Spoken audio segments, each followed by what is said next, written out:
Like many former Soviet bloc countries, Ukraine gained independence from the Soviet Union in 1991, but unlike many other such countries, Ukraine, more than most, has struggled with its independent state and has had barriers and hurdles other countries have not had.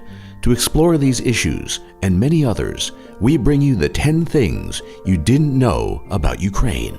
For a long time, those familiar with Ukraine had dubbed the country the Africa of Europe, which implies that it had similar problems, particularly in the realm of infrastructure, to many African countries, and to a large extent, this remains true to this day. This was even true in the days of the Soviet Union, when Ukraine was viewed as a quote-unquote problem region, more so than even the Central Asian regions of the Soviet Union. Of course, Ukrainians have had to struggle with more obstacles than many other former Soviet territories, from the terror of the Bolsheviks to the tyranny of Stalin and the infamous incident at Chernobyl, but these things alone do not explain why Ukraine remains, comparatively speaking, backwater compared to other former Eastern Bloc countries. This has affected the infrastructure of the country above all in ways that would make Westerners shake their heads. For example, if you wish to ride a bus in Ukraine, you simply wait at the bus stop for an indefinite period of time because Ukrainians, sadly, have not yet discovered the use of time schedules, and thus you wait until the bus you want shows up. In Kiev, the metro is served by 40s-style escalators that descend hundreds of feet into the underground with nothing to hold on to.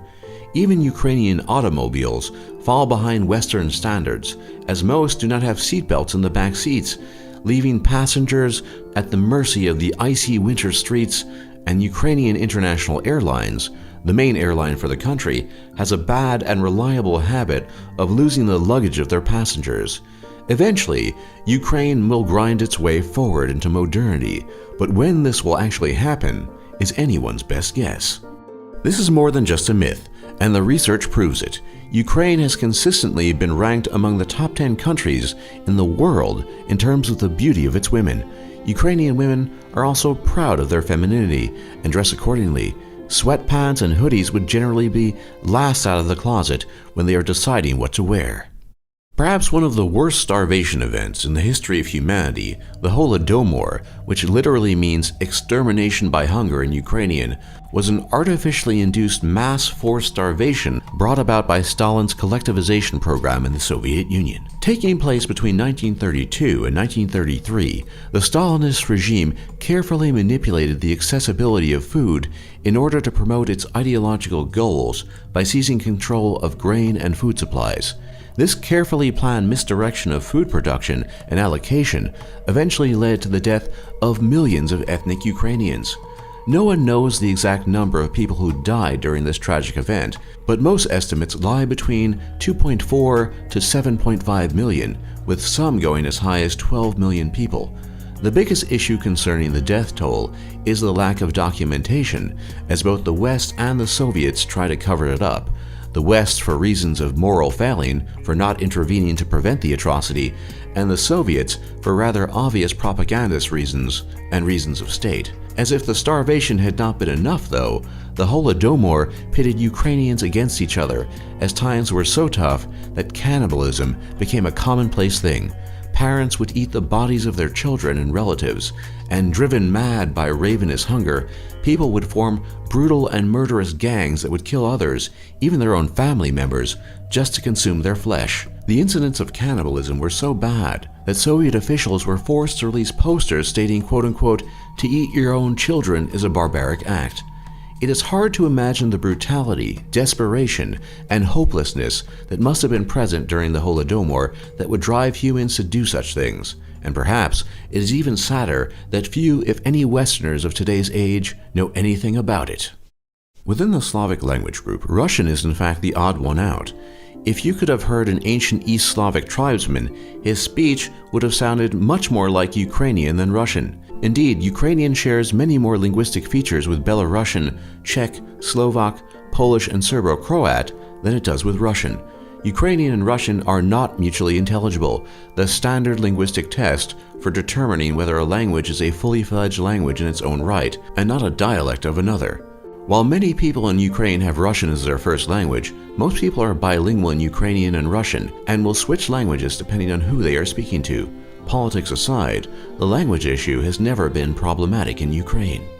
Ukraine is sadly one of the most corrupt countries in the world, and the results of 2015's Transparency International Corruption Perceptions Index, Ukraine was ranked 130 out of 167 countries investigated, tied with Paraguay and the Comoros, and in 2012, it was ranked one of the 3 most corrupt countries in the world, tied with Brazil and Colombia. The government itself has often been described as a kleptocracy, particularly in recent years, and contrary to the progress seen in many other Eastern Bloc countries, the corruption is not decreasing, but growing with each passing year. By far, the biggest problem to afflict Ukraine in this regard is the issue of bribery, which affects virtually all levels of Ukrainian life, from higher education to the justice system, law enforcement, politics, the business world, healthcare, social security, and beyond. Bribes are given to ensure that public services are delivered either in time or at all. Ukrainians stated they give bribes because they think it is customary and expected. Some of the biggest bribes involve more than $1 million. According to a 2008 Management Systems International sociological survey, the highest corruption levels were found in vehicle inspections at 57.5%, the police at 54.2%, healthcare at 54%, the courts at 49%, and higher education at 43.6%. On June 8, 2011, Ukrainian President Viktor Yanukovych stated that corruption costs the state budget $2.5 billion in revenues annually, and that through corrupt dealings in public procurement, 10 to 15%, or $7.4 billion of the state budget, ends up in the pockets of officials. Corruption of this sort is probably the biggest issue facing Ukraine today, and if Ukrainians could overcome it, their country would likely see tremendous progress on numerous fronts. However, this does not seem probable, and Ukraine might be stuck in a trap of its own making for the foreseeable future. Ukrainian cuisine is always simple, never extravagant, and draws upon the limited food sources that are available in the region. Grains such as oats, barley, and kasha, which is a type of buckwheat, form one of the staples of the diet, along with animal meats such as pork and beef, particularly innards such as liver and kidney. Most dishes tend to be very heavy and are filled with fat and lard. Borscht is a popular soup dish, and there are 30 varieties of it in Ukraine. Borscht tends to be sour and contains beets, cabbage, potatoes, tomatoes, carrots, onions, garlic, dill, as well as meat and fish sometimes. Varenuki are dumplings that can be sweet and savory, sometimes filled with meat, onions, and potatoes, other times with fruit, cream, and sugar. And paska is an Easter bread made from simple ingredients such as milk, butter, eggs, sugar, and flour, and is served most often during the Easter holidays. If you are a Western European, the fake and superficial friendliness of your typical American might get on your nerves, asking how you're doing and other such inane questions with a gigantic smile plastered on their face. But if you were to ever visit Ukraine, you might be the one who is the odd man out, as Ukrainians are the complete opposite. Ukrainians rarely if ever smile, particularly in the winter months, and rarely laugh to boot. The reasons for this should be fairly obvious. Ukraine is a harsh and cold land, with little in the way of amenities, and few things to look forward to, so smiles and laughter must all be earned. In the West, a superficial smile might be an expectation foisted upon you for the sake of superficial interaction, but in Ukraine, it is a gift, both genuine and true. As befits the country, Ukrainians are heavy consumers of alcohol. According to the WHO, or World Health Organization, Ukrainians are ranked 6th in terms of alcohol consumption in the world. According to recent surveys, Ukrainians consume a whopping 13.9 liters per capita per year, and it only makes sense. Life in Ukraine is difficult, and the day-to-day grind is not easy, and alcohol consumption is a common means of coping in the country, which should surprise no one. The Republic of Crimea, officially part of Ukraine, lies on a peninsula stretching out from the south of Ukraine between the Black Sea and the Sea of Azov. It is separated from Russia to the east by the narrow Kerch Strait. In early 2014, Crimea became the focus of the worst East-West crisis since the Cold War, after Ukraine's pro-Moscow president Viktor Yanukovych was driven from power by violent protests in Kiev, and Vladimir Putin convened a meeting which later led to the annexation of Ukraine into the Russian Federation. Kremlin-backed forces seized control of the Crimean Peninsula, and the territory, which has a Russian-speaking majority, voted to join Russia in a referendum that Ukraine and the West deemed illegal. Ethnic Russians make up the majority of the population, but with significant Ukrainian and Crimean Tatar minorities. Even now, there is conflict, but Crimeans tend to consider themselves more Russian than Ukrainian, and most were very welcoming of the Russian intervention. Because many Western powers deemed the actions of the Russians illegal, they subsequently imposed heavy sanctions on Russia, many of which remain in place to this day.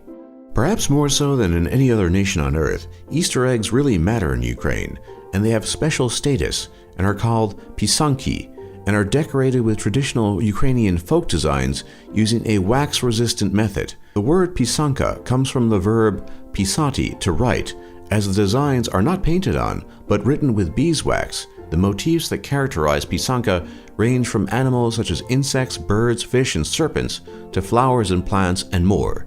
Many Ukrainians are very religious, and pisanki are an extension of that religiosity and their devotion to Christianity. For more top lists just like this, be sure to leave a like and subscribe if you haven't already. And don't forget to check out our other lists. And thanks for watching, and thanks for learning.